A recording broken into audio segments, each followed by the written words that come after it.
Hello aspirants, welcome back to Q Study official YouTube channel. तो स्वागत है आपका जनरल अवेयरनेस की क्लास में। तो जैसे कि हम पढ़ रहे हैं लास्ट 6 मंथ्स के करंट अफेयर, तो हम पढ़ रहे थे मार्च मंथ के। ठीक है, तो स्टार्ट करते हैं आज की क्लास को। तो फर्स्ट हमारे पास वन लाइनर करंट अफेयर है। RBI has imposed ₹2 crore penalty on State Bank of India for paying commission to employees. ठीक है, रिजर्व बैंक ऑफ इंडिया ने 2 करोड़ की पेनल्टी लगाई है। किसके ऊपर? स्टेट बैंक ऑफ इंडिया के ऊपर। किस लिए लगाई है? क्योंकि उसने जो अपने एम्प्लॉयज है जो वर्क करते हैं स्टेट बैंक ऑफ इंडिया में, उनको क्या कमीशन प्रोवाइड करा है। ठीक है, कमीशन क्या होता है? Money paid to someone in addition to salary. ठीक है, सैलरी के बावजूद भी आप किसी को एक्स्ट्रा पैसा जो देते हो उसको बोलते हैं कमीशन। ठीक है, तो ये आरबीआई की गाइडलाइंस और नॉर्म्स के जो है विरुद्ध है, इसलिए आरबीआई ने उसके ऊपर 2 करोड़ की पेनल्टी लगाई है एसबीआई के ऊपर। ठीक है, नेक्स्ट है हमारे पास Delhi has been rank the most polluted capital city globally. ठीक है, तो दिल्ली को जो है most polluted capital city globally क्या किया है? रैंक किया है। तो सबसे पॉल्यूटेड जो कैपिटल सिटी है वो कौन है? दिल्ली है पूरे ग्लोब में। ठीक है, ये रिपोर्ट किसने रिलीज की है? वर्ल्ड एयर क्वालिटी रिपोर्ट 2020 में बताया गया है। ठीक है, और ये रिपोर्ट जो है वो कौन रिलीज करता है? वो एक स्विस ऑर्गेनाइजेशन है IQ एयर। उसने ये अपनी रिपोर्ट में बताया कि दिल्ली जो है वो सबसे बड़ा पॉल्यूटेड कैपिटल सिटी है पूरे ग्लोब में। ठीक है, और जो top most polluted city in the world, ठीक है, पूरे संसार में जो सबसे पॉल्यूटेड सिटी है, ओनली सिटी, कैपिटल सिटी की बात नहीं हो रही यहाँ, वो कौन है?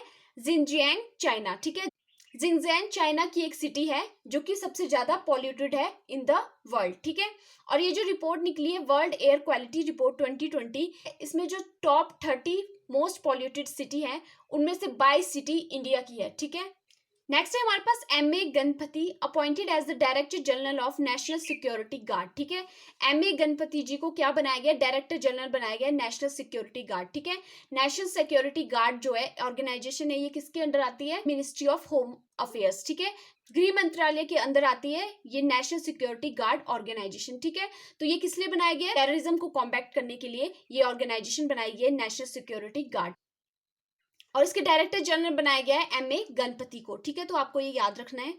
तो ये ऑर्गेनाइजेशन जो है नेशनल सिक्योरिटी गार्ड, ये 22 सितंबर 1986 को बनी थी according to the national security guard act 1986। ठीक है, नेक्स्ट है हमारे पास the Sahitya Akademi awards has been announced for India's 20 regional languages including Hindu, Maithili, Urdu and others. ठीक है, ये जो साहित्य अकादमी अवार्ड है ये लिटरेरी अवार्ड है, ये राइटिंग के लिए दिया जाता है, लिटरेचर के लिए दिया जाता है। ठीक है, तो ये राइटर्स वगैरह को ये अवार्ड दिया जाता है।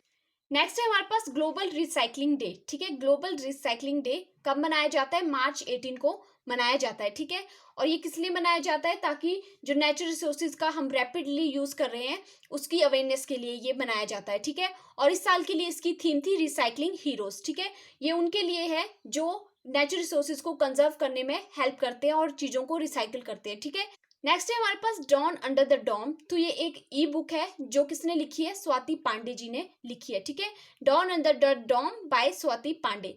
तो आपको जनरल अवेयरनेस में क्वेश्चंस जो है एक तो डेज से बनते हैं, ऑथर से बनते हैं, ठीक है, अपॉइंटमेंट से बनते हैं। तो ये वाले सारे आपने जो है हाईलाइट करके रखना है क्योंकि ये इंपॉर्टेंट पार्ट बनता है आपका जनरल अवेयरनेस में। नेक्स्ट है हमारे पास आवाम की बात, a radio program launch by Jammu and Kashmir. ठीक है, तो आवाम की बात एक रेडियो प्रोग्राम है जो रेडियो पे आया करेगा। ठीक है, कहाँ पे लॉन्च हुआ है? ये जम्मू एंड कश्मीर में। नेक्स्ट है हमारे पास हशमतुल्ला शहीदी। ठीक है, ये कौन है? अफगानिस्तान क्रिकेटर है, और इन्होंने ये पहले ऐसे अफगानिस्तान क्रिकेटर बने हैं, प्लेयर बने हैं जिन्होंने डबल सेंचुरी बनाई है किसी टेस्ट क्रिकेट में। ठीक है, नेक्स्ट है हमारे पास India ranked at 139th position out of 149 countries in the UN world happiness report 2021। ठीक है, तो ये यूएन वर्ल्ड हैप्पीनेस रिपोर्ट 2021 जो रिलीज की है उसमें इंडिया का रैंक कितना है? 139th पोजीशन पे है। कितनी कंट्री में से? 149 कंट्रीज में से। ठीक है, और ये जो वर्ल्ड हैप्पीनेस रिपोर्ट है ये किस बेसिस पे की गई है कि कोविड-19 का इफेक्ट जो लोगों पे पड़ा है और गवर्नमेंट ने कोविड-19 को कैसे टैकल किया है। ठीक है, साथ ही ये जो यूएन वर्ल्ड हैप्पीनेस रिपोर्ट 2021 है इसका डेटा किस पे लिया जाता है? जीडीपी और सोशल सिक्योरिटी पे भी बेस होता है। ठीक है, और यूएन वर्ल्ड हैप्पीनेस रिपोर्ट 2021 को टॉप किया है फिनलैंड एंड सेकंड नंबर पे है आइसलैंड, और इंडिया का रैंक है 139th। ठीक है, और पिछले साल 2019 में इसका रैंक था 140। नेक्स्ट है हमारे पास समर कैंपेन। ठीक है, strategic action for alleviation of mall nutrition and anaemia reduction. तो समर कैंपेन कौन सी गवर्नमेंट ने लॉन्च करा है इंडिया में? झारखंड गवर्नमेंट ने लॉन्च करा है। क्यों करा है? Tackle mall nutrition in the state, ठीक है। तो माल न्यूट्रिशन की जो प्रॉब्लम होती है, ठीक है, न्यूट्रिशन की कमी होती है बॉडी में, उसके लिए जो है ये लॉन्च किया गया है समर कैंपेन, ठीक है।